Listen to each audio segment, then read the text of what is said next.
Adam Pacitti from Cultaholic.com, joined by the Cultaholic heavyweight champion of the world, Ross Twaddell. And these are our predictions for the Elimination Chamber pay-per-view on Sunday night. How are you doing, Ross? I'm bloody glorious on this Valentine's Day with the only bae I need in this world. I'm not going to die alone as long as I've got my Cultaholic Heavyweight Championship. It's all I've got to cling on to in life, Adam. It's a pathetic existence that we lead. The punishment choices this month, as voted for by our lovely patrons, are as follows. Number 1 is eat a raw onion. Savage. Number 2 is the loser has to provide reactions to the next pay-per-view, Fastlane, from their own elimination chamber. It's a dog cage for an Alsatian or chamber chops. I wonder which one's going to win that one. Drinking rules, as always, will be on our social media, /Cultaholic, or Instagram /We Are Cultaholic. Let's get straight on with it with the first match. Kicking things off with the Women's Tag Team Elimination Chamber match to crown the first ever tag team Jumping champions. Bomb Angels, Glamour Girls. You've ruined my pick. That was going to be my pick. A big comeback. The teams are, let me get this right, the Iconics. There's 1. Sasha Banks and Bayley. 2. Tamina and Nia. Lovely, 3. lovely Tamina. The Riot Squad, not including Ruby Riot. 4. Naomi and Carmella. There's 5. And, who am I forgetting? Sonya Deville and Mandy Rose. Nailed it. Who have you got and why? I am going for the Samoan Slaughterhouse. No, you're not. Yes, I am. Not. Yes, I am. The first ever women's tag team champions will be, one half of them will be Tamina. I can't believe I'm going for it. I'm doing it. Come on, Tamina. I love her. She's my favourite wrestler.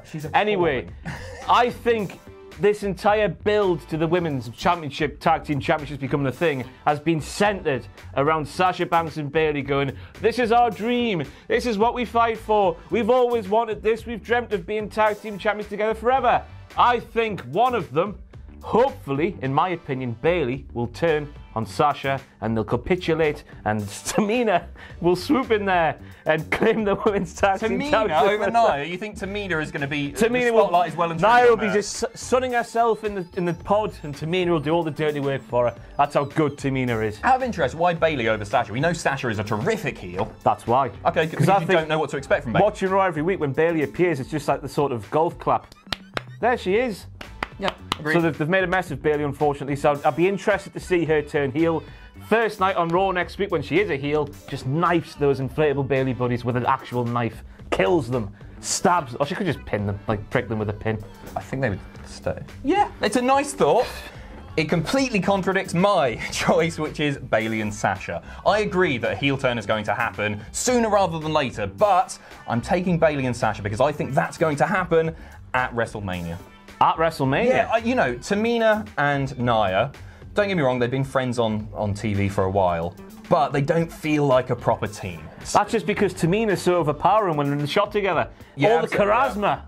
The charisma. That's what she's all about, Tamina. So I'm taking Bayley and Sasha. They're going, I agree, it should be Bayley that turns heel. I'll tell you what, if Tamina and Nia don't win, it is going to be Sasha and Bayley. It's one of those two teams for me. I don't know, I'd like to see the Iconics as well. So I'm going with my head here over my heart. Same. Which always, I don't know, the Iconics are the team that should win this. They're the most teamy of the lot, to me. They love each other. Yeah, they do, and they've been friends forever. Did you see the WWE 14 years.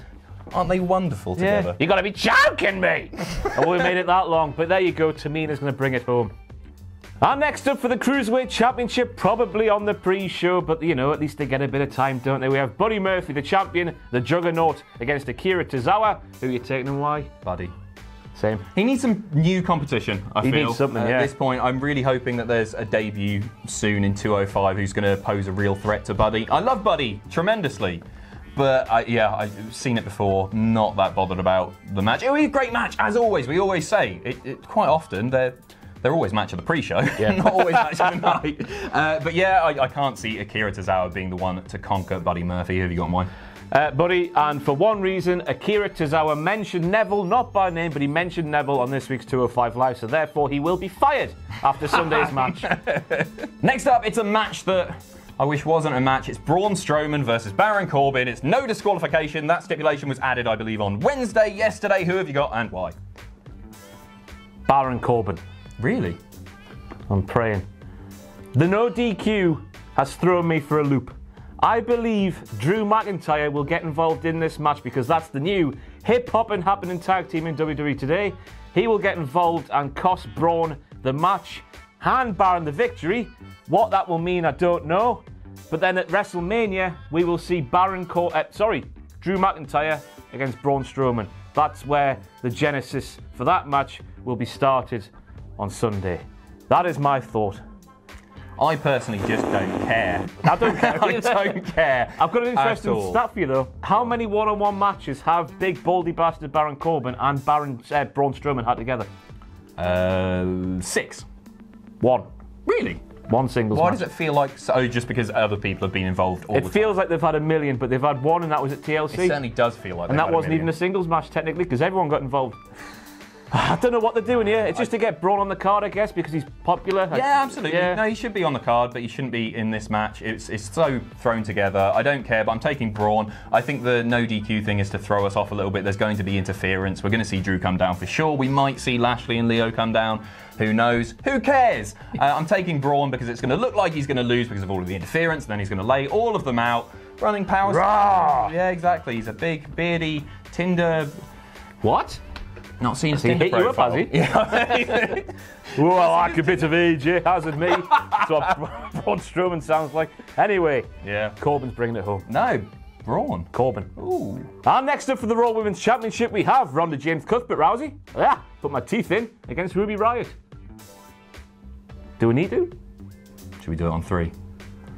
1, 2. Ronda Rousey. Obviously. Lord Which and is a Saviour. shame because Ruby Riott is the dog's bollocks. Yeah, she's fantastic. She's a total Talking, package. wrestling, Great. all of it. Fantastic. Got the two fellas beside her, fighting for the cause and whatnot. But yeah, it's all about WrestleMania, this match, isn't it? And Yeah, and it should be. I'm just sad that it's Ruby Riott is the one to be taking the fall Charlotte's on going to this be one. at ringside, so she might get involved somehow. Yeah, I'm happy that a tiny bit of intrigue has been added to the match. Maybe it could be Rousey's first loss. It's not Second loss. Yeah, the tag match. It's going to be Rousey, isn't it? I don't know what else to say about it. Next up, it's a handicap match. Bobby Lashley and Lio Rush taking on Finn Balor. Who have you got in mind? I believe this is the match that will open the main card, and because of that, we'll have a boy-popping victory for Finn Balor. Yeah. Again, this is one of those picks where it's like if they just released the order of the card before the show, it will make predicting them a lot easier. Because if this isn't the first on the card, I think Bobby will retain. Okay, that's or interesting. win via DQ or something. I'll just leave with a title by any means. Yeah, But that's if the it- interesting thing But here. if it opens, we'll get the crowd popping victory, the good man, yay! I think it's easier to predict who's going to leave with the title than it is Yes. to predict the winner. But I'm taking Finn Balor on this one, as well as you. I think this is about the babyface overcoming the odds, obviously. Yeah. But I'm not necessarily sure that he is going to leave with the title. I can't quite picture what's going to happen. It feels like they've put Lio Rush in there to take the pinfall just to keep Bobby looking strong, but then Leo is very good as well. So him being pinned doesn't quite make sense either, even though it does in the grand scheme. Yeah, no. Yeah, it's a hard one to predict. Yeah, I think that's it. I think Leo's going to eat the pin, but Balor is... Yeah, Balor. Yeah, definitive victory. And next up for the SmackDown Live Tag Team Championships, we have the best tag team in the world involving the best professional wrestler in the world against the Usos, who are actually probably higher up on the scale of best tag teams in the world. Probably. He has got that bloody trophy, hasn't he? The git. Who are you taking and why? Look at you buying into the trophy. I'm taking Shane and Miz, obviously. They're tremendously entertaining, and I know that must hurt you to hear, but every time that I see them, I'm sort of beaming. I'm grinning ear to ear. They're so funny. The entertaining stuff is fine. It's when Shane, I'm getting angry just thinking about this. The switch goes in his mind, and he all of a sudden thinks he is really tough, and he goes to Jimmy or Juice. I can't remember who it was.